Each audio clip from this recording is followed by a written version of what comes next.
With the amazing response received with the What's Next with Planet Zoo video, I've decided to turn this into a series, with each edition covering a new region or continent of the world. This series will attempt to provide templates for interesting, viable, and hopefully fun DLC pack ideas for the Planet Zoo game. In this episode, we start with Eurasia, covering Europe, the Middle East, and Central Asia. Many comments had explained that Europe was also another continent that was neglected, and I concur, so I thought it would be interesting to take a look here first. Be sure to check out the first video I made, as we will be following the same formula of choosing 5 animals per pack and any relevant alternatives. Our first pack covers the massive Eurasian steppe, which stretches from Ukraine to Mongolia. This semi-arid, expansive grassland is not too biologically diverse, but is home to several famed animals that will do well to be introduced into Planet Zoo, particularly the diverse range of endangered grazing animals. Firstly, the Saiga antelope, which was covered in our last video, is also a strong contender to represent this ecoregion as a flagship animal. The Przewalski's wild horse was previously extinct in the wild and today has recovered in several reintroduced populations around Eurasia, such as in the Chernobyl exclusion zone or the Mongolian steppe. It represents an extremely lucrative zoo specimen with high popularity among the fans, historically ever present in other zoo game rosters.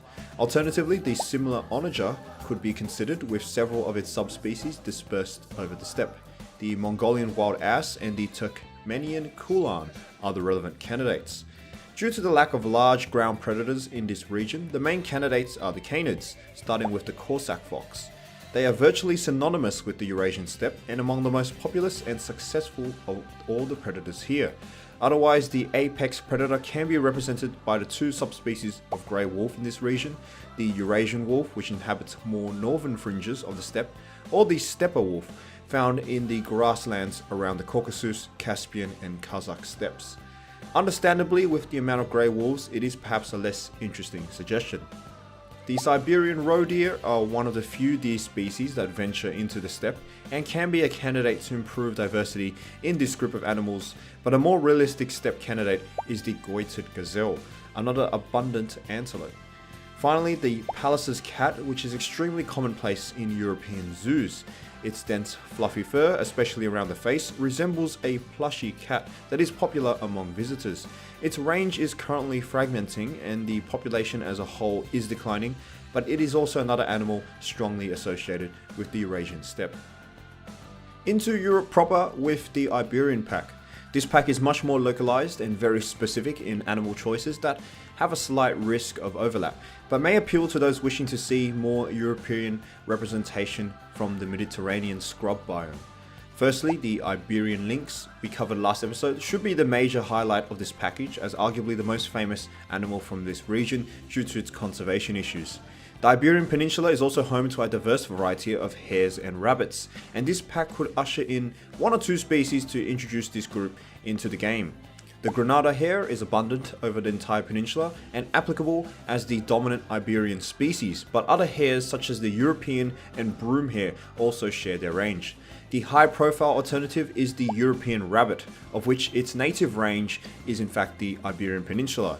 Here, the animal is surprisingly endangered due to a massive onset of diseases such as myxomatosis, threatening their population and that of its chief predators, including the Iberian lynx.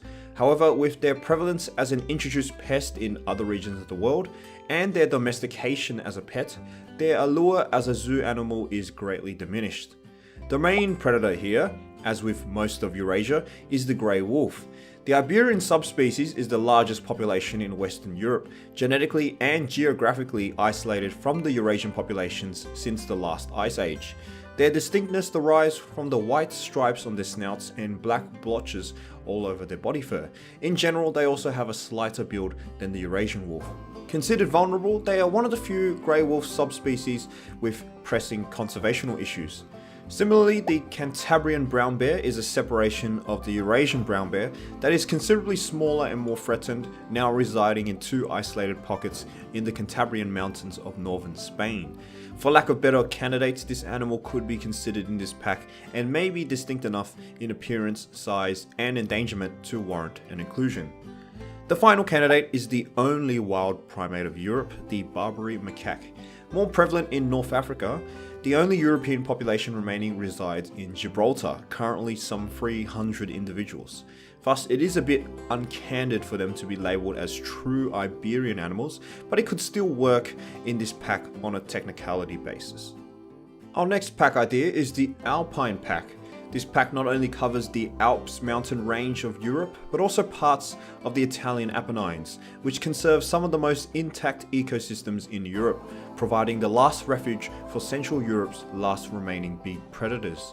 This pack would greatly enhance the caprine variety of animals, which is so far lacking, and currently only represented by the recent Dall sheep inclusion from the Arctic pack. The Alpine Ibex is the most obvious inclusion, a stalwart in zoos and quite possibly the most famous animal on the Alps. The ability to traverse steep and rough terrain would provide the opportunity for very creative habitat building.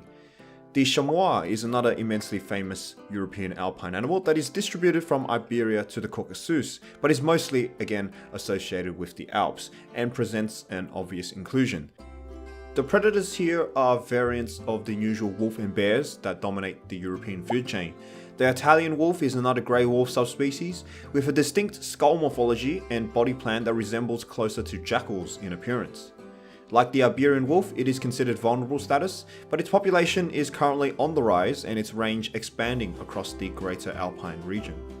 The Marsican brown bear is a critically endangered subspecies that is restricted to the Abruzzo National Park in the Italian Apennines. With less than 50 bears remaining, it is considered the rarest brown bear population in the world and thus the most fiercely protected in Europe.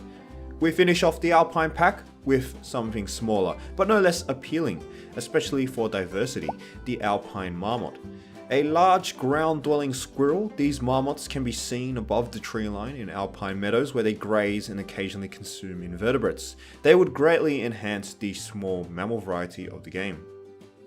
Perhaps a more broad alternative pack idea is a general European woodlands pack, which covers the temperate forest regions of Europe, such as in the Polish Belarusian region. This pack trades the less specific localized species of the previous packs for a more general overarching template for Europe. The red deer, a species heavily requested by the community, would be a great flagship for not only this pack, but also the underrepresented deer so far lacking in the game. Alternatively, the European bison or wisent can be considered. It is taller but less stockier than the plains bison of the Americas. They also tend to browse more owing to their habitat in dense forest, but these differences are superficial and probably not enough to warrant inclusion, maybe only on their basis of their long conservational history. For some smaller mammals, the European badger is a prime candidate. Mustelids in general have been highly requested, and this species inhabits virtually the entire continent. Alternatively, the European hare helps to improve leopard variety, but is less of a woodland creature than other animals suggested here, preferring more open grasslands. Onto our carnivores, and there's no getting past the Eurasian wolf, the apex predator of the forest and woods of Europe. Another canid is the European red fox variety, among the most successful and adaptable members from this family. Their prevalence in urban environments, population abundance, and reputation as a pest in some places arguably diminishes their appreciation as a zoo animal, however. For our feline candidates, the dominant cat is the Eurasian lynx, where it inhabits the exact environment this pack is intended to convey. The European wildcat is a possible alternative, though its similarities with domesticated cats and lack of conservational issues makes it less appealing as a zoo candidate. However, the critically endangered subspecies, the Scottish wildcat, has been suggested by the community and could be substituted, but would not really fit thematically in this particular pack idea. We end with the type subspecies of the brown bear, the Eurasian brown bear, Europe's cousin to the grizzly. Because of this, it suffers from severe overlap with the latter, and considering there are more threatened and aesthetically unique brown bear subspecies, it's probably too unlikely to see introduction. We now travel to Western Asia to the Mesopotamia region. The theme of this pack is the region encompassing the entirety of the Tigris and Euphrates river valleys, from the Armenian highlands to the delta marshes that drains into the Persian Gulf. As such, a diverse range of desert, wetlands, and mountain animals are on offer, but this pack also gives the opportunity to introduce a unique Mesopotamian theming for architectural pieces. The chosen flagship is the Persian fallow deer, an endangered yet majestic specimen that is almost extinct in the wild, restricted to several isolated pockets in Iran, Iraq and Israel. Recently, German zoos have begun breeding programs which have seen reintroductions into the wild, and their captive presence is still strong and on the increase in European zoos. The next candidate is yet another brown bear subspecies, the Syrian brown bear.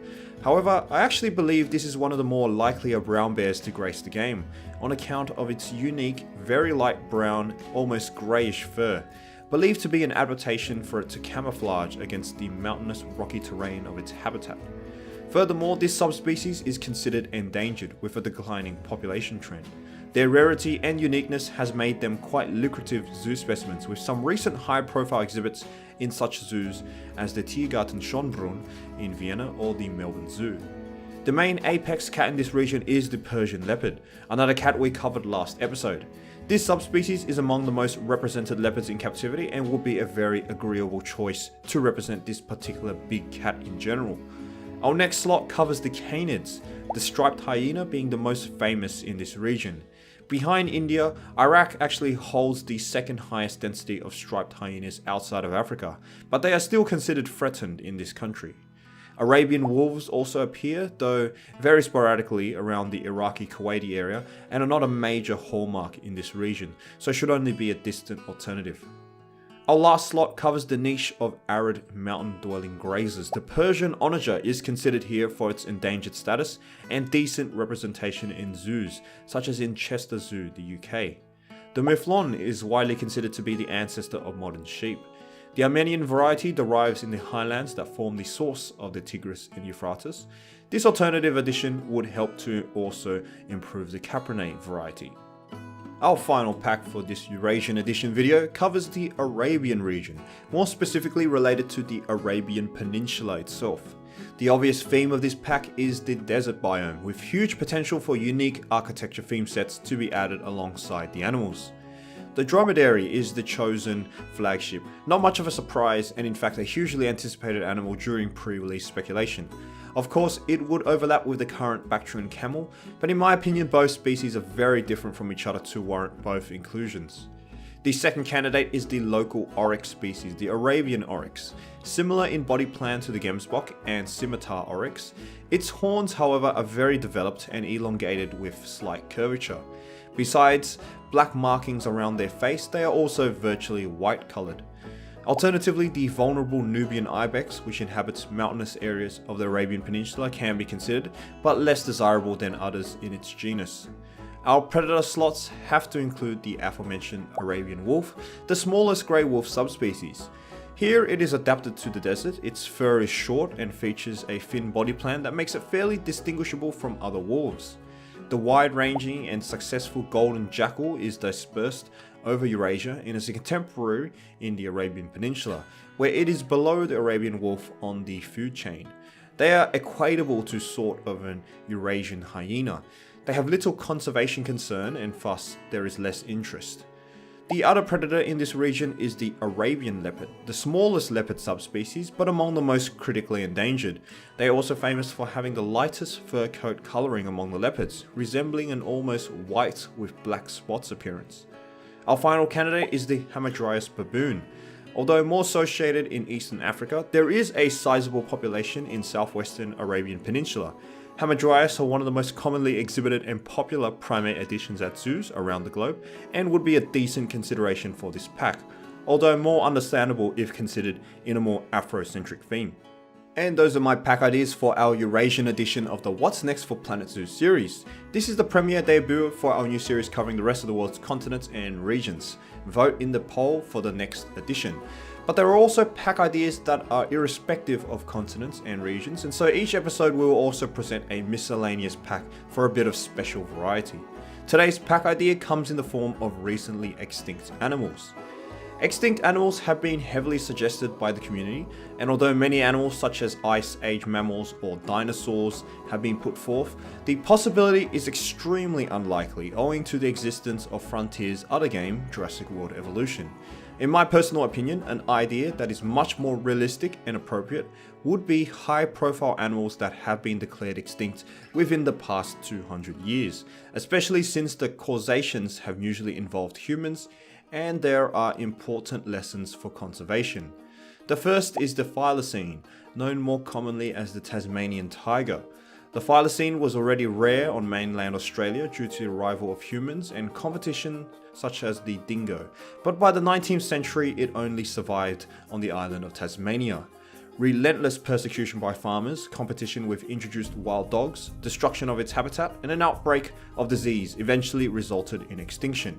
Even when the animal was increasingly rare in the wild, it was extremely lucrative as a zoo asset, with the most famous specimen outside Australia surviving in London Zoo until 1931.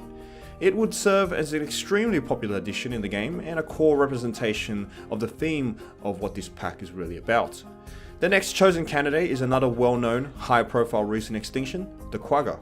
Although it is a subspecies of the plain zebra, its unique coloration and patterning makes it one of the most remarkable horse specimens around, and a true loss to biodiversity when it was found to be extinct by the end of the 19th century. Another popular captive species during its existence, quaggas were shipped extensively to European zoos from its last vestiges in southern Africa, where their docility acquired their reputation to be a placable zoo animal. Our next candidate also derives from the South African region, the bluebuck. A close relative of the modern sable and roan antelopes, the bluebuck was unusual for its namesake bluish-grey coat, which made it a standout antelope variety. By the time it was discovered by European settlers, numbers were already small and its range restricted to the Cape region of South Africa. Its distinct sought-after coat made it a popular trophy hunting target when the last individual was believed to have been shot in 1799 or 1800. The bluebuck was thus the first recorded large mammal extinction in Africa, followed by the quagga. The next candidate is the Caspian tiger, which inhabited the Caucasus, Central Asia, and Western China, often overlapping in range with its closest relative, the Siberian tiger. The Caspian tiger ranked among one of the largest cats that ever existed, with some recorded individuals exceeding 3 meters in length. Its average size was believed to be intermediary between the Bengal and Siberian tiger. It had the thickest fur among all the tigers, owing to its temperate distribution, and results in some of its defining features such as its well-developed mane, its distinguishing beard, and silky white long belly fur. The Caspian tiger is quite a recent extinction, as it was believed to have survived until the 1970s due to its existence in remote, inaccessible areas, but an official extinction was declared in 2003. There are huge similarities with the Caspian tiger's decline and the plight of the modern Persian leopard, which inhabits similar environments, the same distribution range, and suffers from the same conservational issues. Our final candidate for the recently extinct pack is the Falkland Islands wolf. It was the only native land mammal of the islands, and its closest relative is the maned wolf of South America. The canid was the subject of intense study by Charles Darwin when he visited the Isles on his famous round-the-world journey, and noted the animal had no fear of humans. The so-called wolf-like fox was already extremely rare when Darwin arrived, but it was pushed to final extinction by persecution from the settling farmers to protect their livestock. The final individual was believed to have been killed in 1876. 2 specimens made high-profile showcases at the London Zoo. That ends our What's Next for Planet Zoo Eurasia edition, with a cheeky extra special pack there at the end. Hope you guys enjoyed today's content, like and subscribe for more, and I'll catch you guys for the next video.